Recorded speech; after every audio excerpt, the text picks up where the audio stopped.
നിലമ്പൂർ ഉപതെരഞ്ഞെടുപ്പിന്റെ പശ്ചാത്തലത്തിൽ കെപിസിസി അധ്യക്ഷൻ സണ്ണി ജോസഫ് സമസ്ത അധ്യക്ഷൻ ജിഫ്രി മുത്തുക്കോയ തങ്ങളുമായി കൂടിക്കാഴ്ച നടത്തി. സംഘടനയുടെ മുന്നോട്ടുപോക്കിന് ആവശ്യമായ നിർദ്ദേശങ്ങൾ തങ്ങൾ നൽകിയെന്ന് സണ്ണി ജോസഫ് പറഞ്ഞു. അതേസമയം രാഷ്ട്രീയം ചർച്ചയായില്ലെന്നും സമസ്ത തെരഞ്ഞെടുപ്പിൽ രാഷ്ട്രീയ നിലപാട് സ്വീകരിക്കാറില്ലെന്നും ജിഫ്രി മുത്തുക്കോയ തങ്ങൾ പ്രതികരിച്ചു. നിലമ്പൂർ ഉപതെരഞ്ഞെടുപ്പിൽ PDP പിന്തുണ LDF-നും ജമാഅത്തെ ഇസ്ലാമി പിന്തുണ UDF-നുമെന്ന് വ്യക്തമായതോടെ ഇരു മുന്നണികളും മറ്റു മുസ്ലിം സംഘടനകളുടെ വോട്ടുകളിലേക്ക് തന്നെയാണ് കണ്ണെറിയുന്നത്.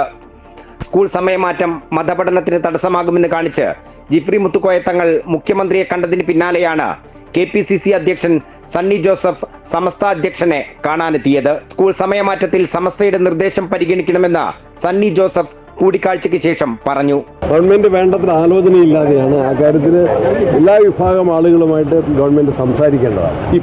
അതേസമയം ജമാഅത്തെ ഇസ്ലാമി പിന്തുണയുമായി ബന്ധപ്പെട്ട് VD സതീശനെ വിമർശിച്ച സമസ്ത നേതാവ് ഉമർ ഫൈസി മുക്കത്തിന്റെ നിലപാട് വ്യക്തിപരമാണെന്നായിരുന്നു ജിഫ്രി മുത്തുക്കോയ തങ്ങളുടെ പ്രതികരണം.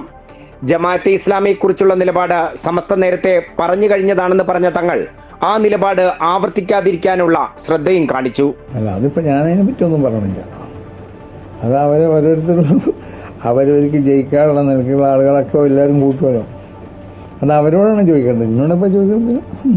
സ്കൂൾ സമയമാറ്റം സംബന്ധിച്ച് സമസ്തയുടെ ആവശ്യങ്ങൾ നേരത്തെയും സർക്കാർ അനുഭാവപൂർവ്വം പരിഗണിച്ചിട്ടുണ്ടെന്നായിരുന്നു തങ്ങളുടെ പ്രതികരണം. സണ്ണി ജോസഫ് അധ്യക്ഷനായ ശേഷം ഉപദേശങ്ങളും നിർദ്ദേശങ്ങളും സ്വീകരിക്കാൻ വന്നതിനാൽ നിർദ്ദേശങ്ങൾ നൽകിയിട്ടുണ്ട്. കൂടിക്കാഴ്ചയിൽ നിലമ്പൂർ ചർച്ചയായില്ല. തെരഞ്ഞെടുപ്പിൽ സമസ്ത ആരെയും പിന്തുണയ്ക്കാറില്ല.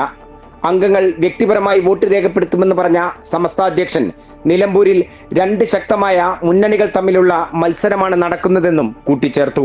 MM Ragesh, Amrita news, Kozhikode.